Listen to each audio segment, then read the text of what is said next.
Okay, I'm going to make a series of videos for our sound unit where I'm just going to kind of go through the book and make sure that you know how to do all the checkmark problems for the Jedi trial, and also to be able to hand in your book at the end of the year. So 7.1, checkmark 7.1, sound energy is transported in which kind of wave? What kind of wave is there? Remember, we introduced the types of waves. There were transverse waves and there were compressional or longitudinal waves. Sound wave is a longitudinal wave, a compressional wave. It does need a medium to travel through. If there's no medium, you have no sound. So all those movies where there's explosions and stuff in space, that's not real. You wouldn't actually hear those sounds. So if you look at this little applet right here, we have a speaker. It's not on right yet, so there's particles out here, particles of air, and they're just kind of oscillating back and forth. If we were to click the button, then this diaphragm on the speaker moves back and forth and kind of compresses, starts sending a compression through these particles. Now what's important to see is the particles don't actually move from one location to the next. They just kind of go back and forth, back and forth, back and forth, but the compression, the energy will travel forward. So I'll just turn that on and you'll see that like this red one right here just keeps going back and forth, kind of in a weird little pattern and stuff. But the energy, the compression, moves all the way across, see? So this is a longitudinal or a compressional type of wave. Without these particles, the energy wouldn't be able to transport through. I can actually click on waves also so you can see what the waves look like. I'll click on both so you can see them at the same time. And you can see that how those are little particles moving back and forth, but you'll see a compression that moves all the way across. So waves are longitudinal or compressional waves. That's the answer to 7.1. Also, we have a sonic spectrum, a human hearing range. The human hearing range goes from about 20 hertz or 20 waves per second up to about 20,000 waves per second or 20 kilohertz. 20 hertz to 20 kilohertz. Any sound below 20 hertz is called infrasonic. Infra means below. Infrasonic, so sound below 20 hertz, or ultrasonic. Any sound above 20,000 hertz is called ultrasonic. You might have heard another word called supersonic. Supersonic. Supersonic is not above 20,000 hertz. Supersonic means something is actually traveling faster than the speed of sound. Has to do with velocity, not frequencies. So if you're going faster than the speed of sound, you're going supersonic. Okay, you can test yourself here. I found an online tone generator that you can play different sounds. Remember, we shouldn't be able to hear anything below 20 or above 20,000. I don't know if I have this working so it'll be playing the video or not, but if you look up here at the URL, you can go and look at it yourself. So I'll click play. I don't hear anything. Ooh, it was on. I hear it now. Okay, I don't hear anything right there. I don't know, maybe you can or not. Normally, we would hear the same lower range, but if we go all the way down to 20 hertz, something like right in there, you shouldn't technically be able to hear that. We can go up, and I can hear these things, and you can go all the way up to about 20,000. You should be able to hear.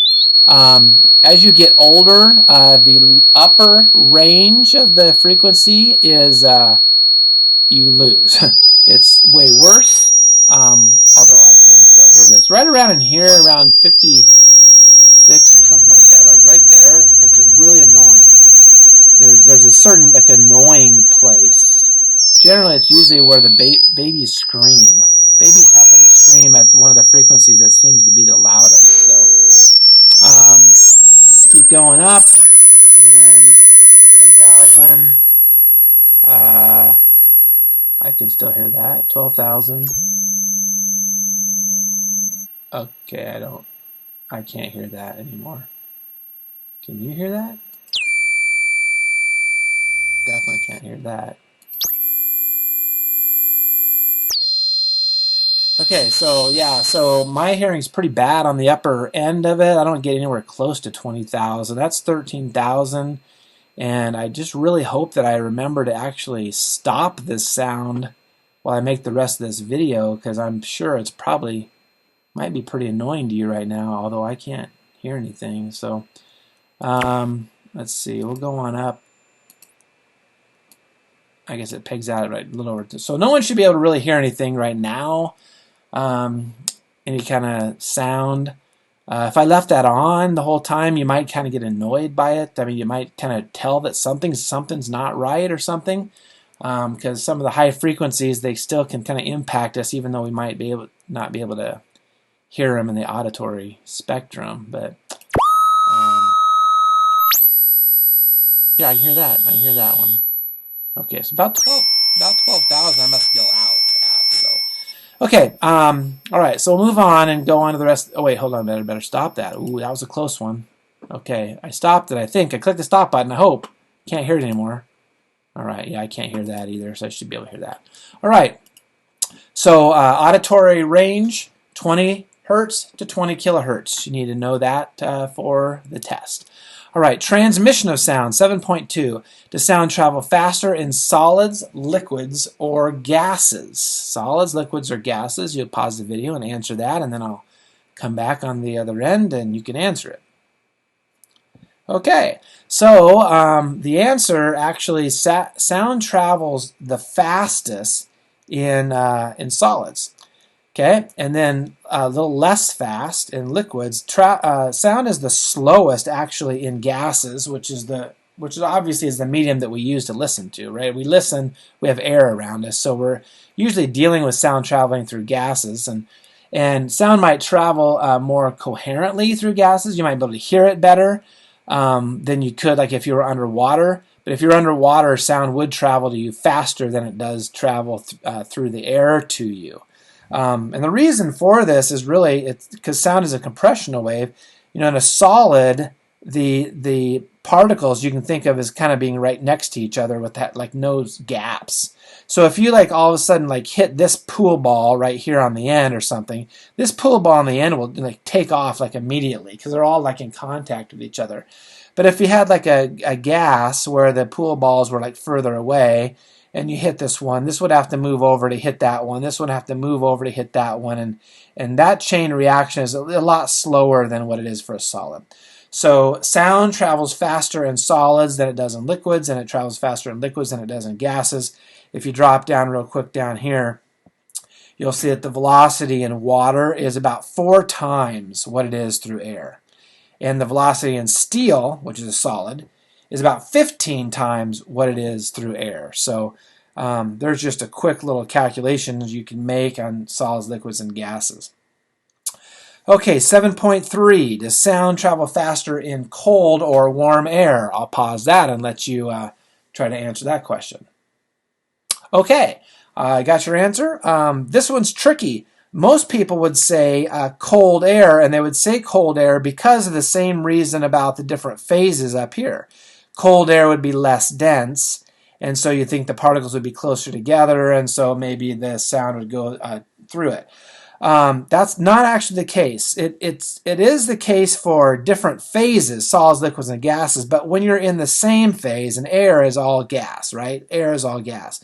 So whether it's cold air or warm air, the particles are still actually, there's a big gap between them still. I mean, this might be cold air, and that might be cold. Well, that might be cold air, and maybe this is warmer air. I mean, there's a little bit more gap between them, but that's not gonna make a difference on the speed of sound.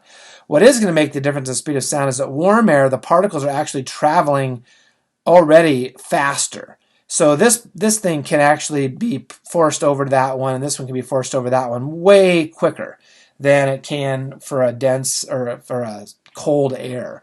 So the warmer the air is, the faster the sound can travel in it.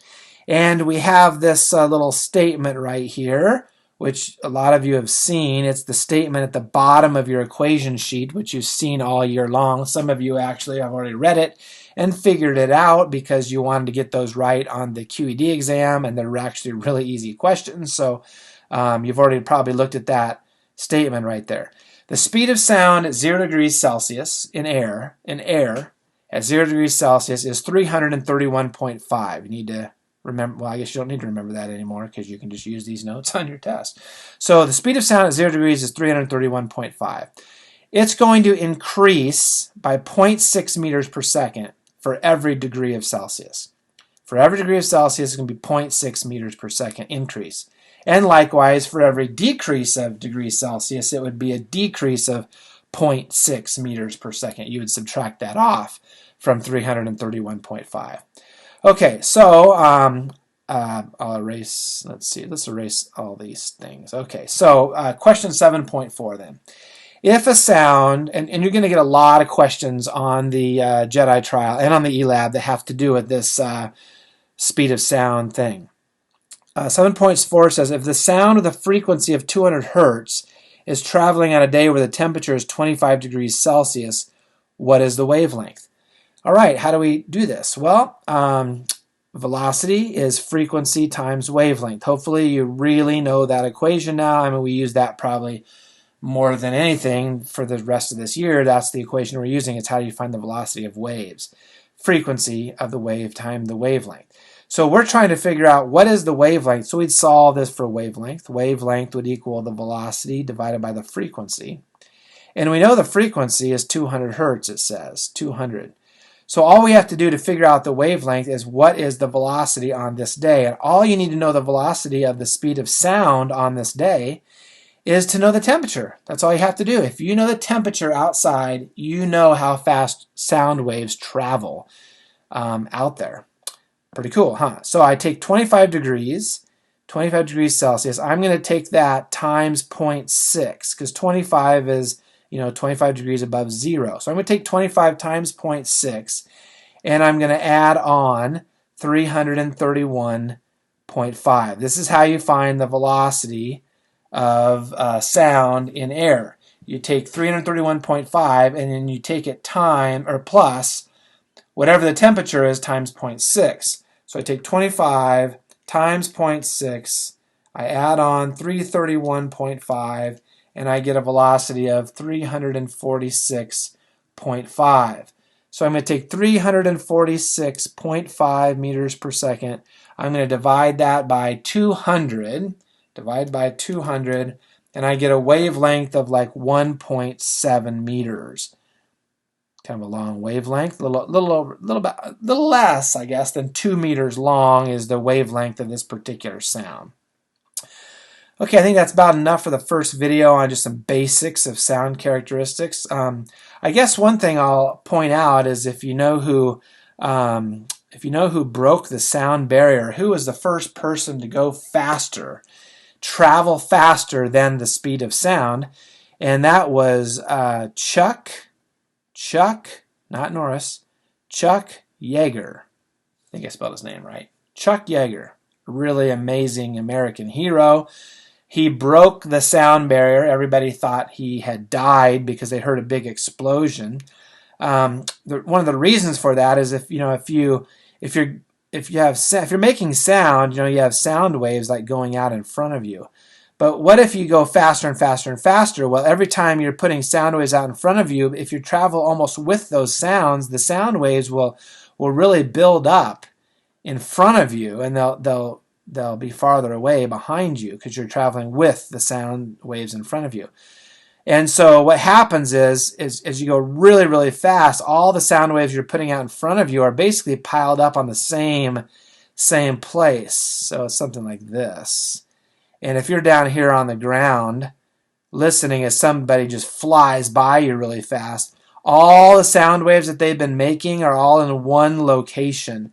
And so when that thing hits you, you hear a lot of sound all at the same time. That sounds like an explosion. It sounds like a really big boom. In fact, we call it a sonic boom. They hadn't even figured out that might be what we would hear. So when Chuck Yeager flew by him really, really fast at the speed of sound, they heard a big explosion. They thought he'd actually had died and crashed because the people before him did die and crash, and they heard the same thing. So Chuck Yeager went faster than the speed of sound. And by the way, he did it way, way, way high in the atmosphere, way up here.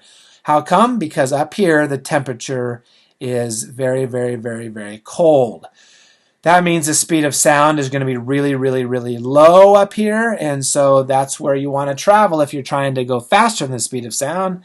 He didn't have to go nearly as fast as he normally would if he was like maybe on the ground, because the speed of sound actually was a lot lower way up there in the air. Okay, so I think that'll do it. That's kind of the characteristics for the speed of sound, and that'll help you answer several questions on the eLab.